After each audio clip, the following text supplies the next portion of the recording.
Now let's look at what's involved in drawing and specifying threads.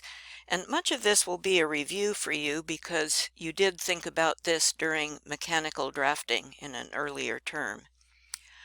You might recall that there are three methods for representing threads. Two of them we almost never do because they take time and we don't need it.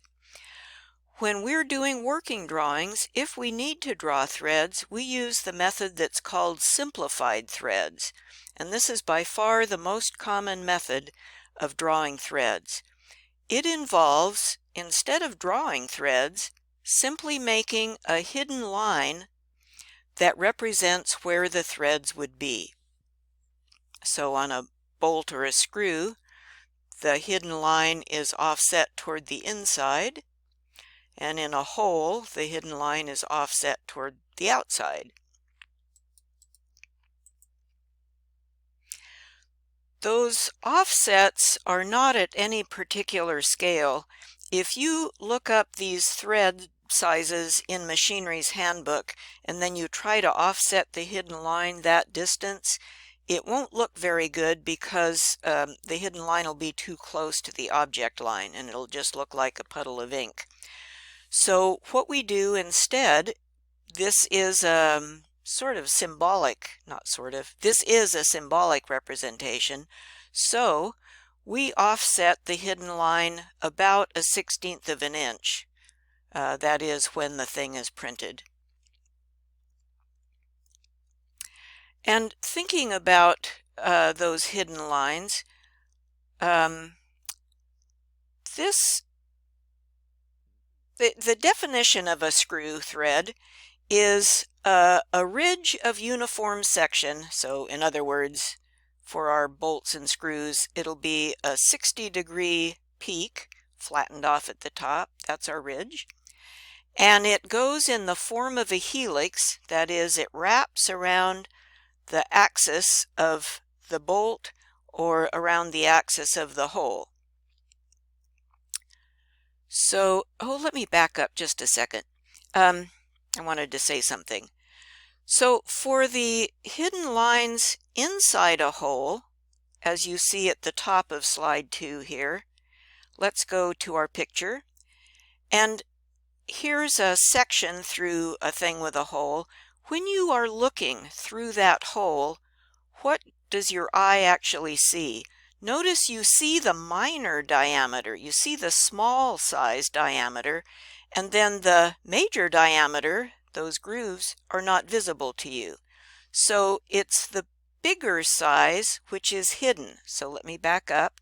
It's the bigger size which is hidden. That's why this hidden line is offset outside of the hole.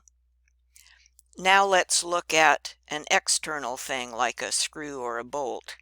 So here on our beautiful picture is the external thing, and when you are looking towards the threads, what do you see? Now on an external thing you see the peaks of the threads, don't you? But you don't see these valleys because those are hidden by the threads. Therefore, when you draw an external thing, you offset the hidden lines towards the inside. So that's that. The standard thread form that we use for most mechanical fasteners is called Unified National. When you go to a parts house or a hardware store and you say, "Give me a bolt," they are in all likelihood going to give you a Unified National thread. And here is a description of the shape of that thread.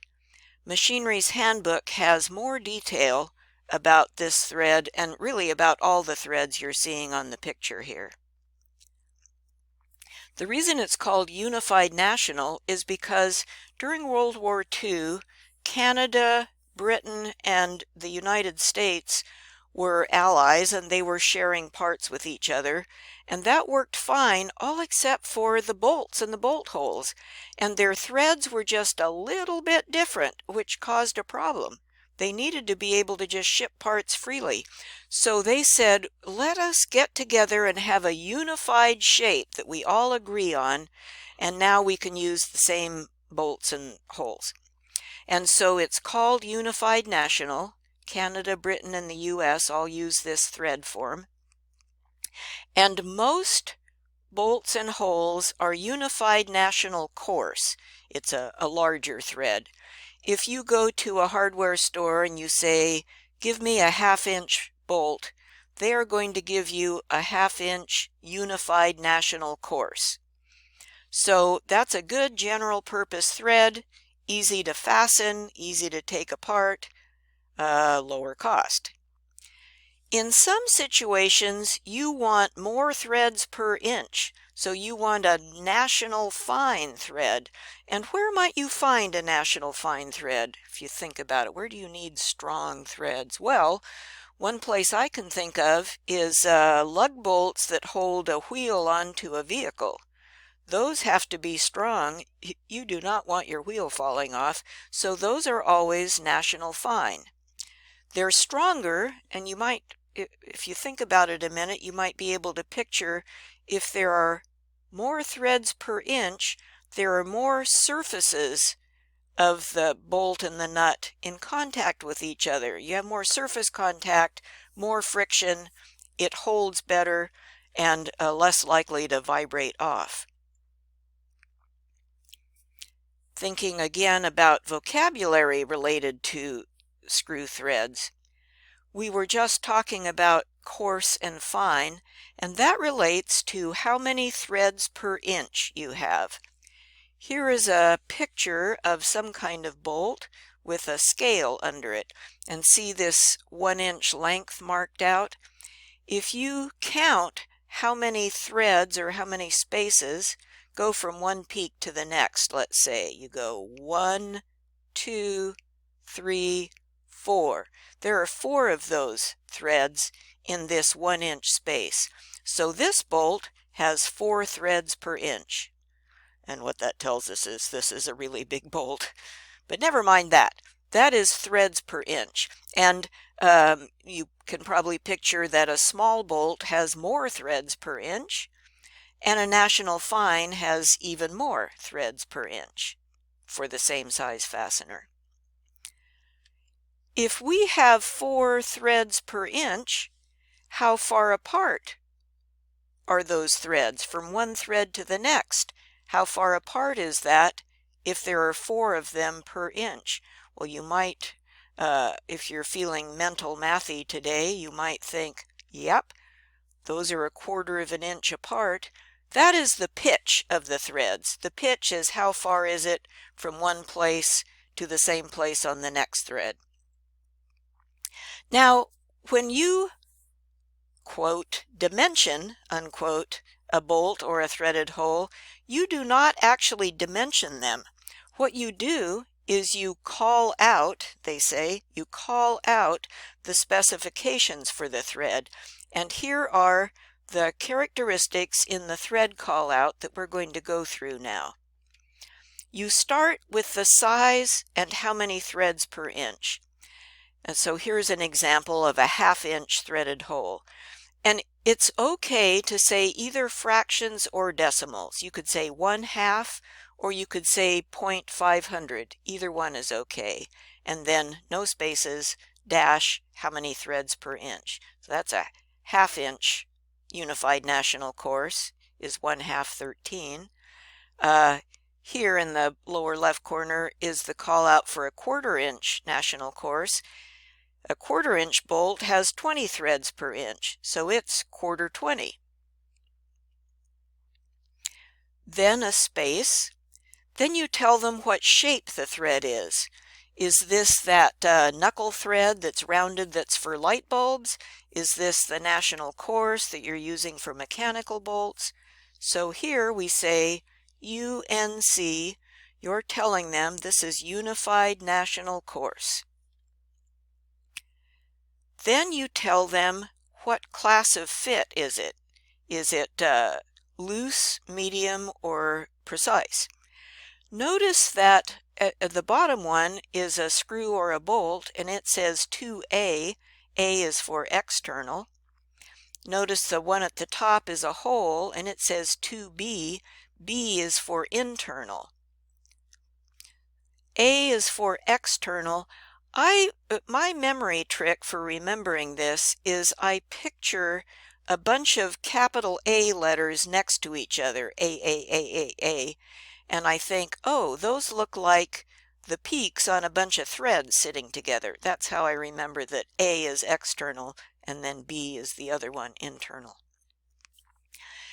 Remember how the ASME dimensioning and tolerancing standard says for every dimension shall have a tolerance. Here is the tolerance, the class of fit, and 2 is just average.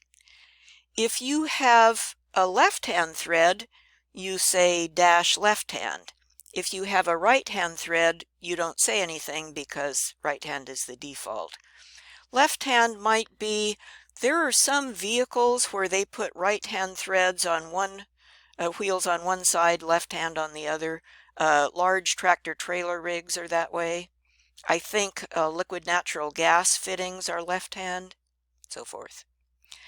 Then, if it's just an ordinary grade 2 bolt, you don't say anything about the grade, but if it's higher strength, grade 5 or grade 8, you add the grade. What is the grade? Well, Society of Automotive Engineers, SAE, specifies how strong each of these grades are. And here is a page out of Machinery's Handbook with the strengths. These are yield strengths for these fasteners. What you notice is that each grade of fastener has different markings on the bolt head. So if you're out in the shop and you pick up a bolt, you can tell right away by looking at it what grade it is, which is kind of cool. So if you pick up a bolt and it's just got a flat, smooth bolt head, you know right away that's a grade 2. That's the lower strength grade. What some people in the shop affectionately call the butter bolt because it's softer. So that's SAE grades. Those are mechanical fasteners. On the same chart, you will also see ASTM bolt grades. Those are used for structural steel. And right now we're just thinking about SAE stuff. Then, continuing to think about specifying the bolt, if it's a bolt or a screw, then you also add how long is the thing. What is the length? What you need to notice is that in some kinds of fasteners, the length goes from the underside of the bolt head. So, for example, a hex bolt, like we see at the top, has a length going under the head. That's the bolt length. That would be 2.5, for example. Or here, in sort of the middle of the page, here's probably a round head screw. The length goes under the head of the screw. However, if you have a flat head screw that uses a countersink hole, then the length goes from the outside of the screw head or bolt head. And that makes sense because when you're thinking about length, what you're thinking about is, all right, how deep is your hole that you're fitting it into? So if the bolt head is going to sit outside the part, what you care about is what's under the bolt head. If the bolt or screw is going to sit flush inside the part, then you care about the entire length of the fastener. And for each of these kinds of fasteners, in Machinery's Handbook, like you see here, they give you a page with a picture, with a diagram, where they illustrate here are each of the dimensions they're going to give you. And then next to that picture will be a table where they show you, all right, here is the depth, the width across flats, the length, and all of the thread length, and all of that kind of stuff. So Machinery's Handbook should be your new best friend when it comes to fasteners.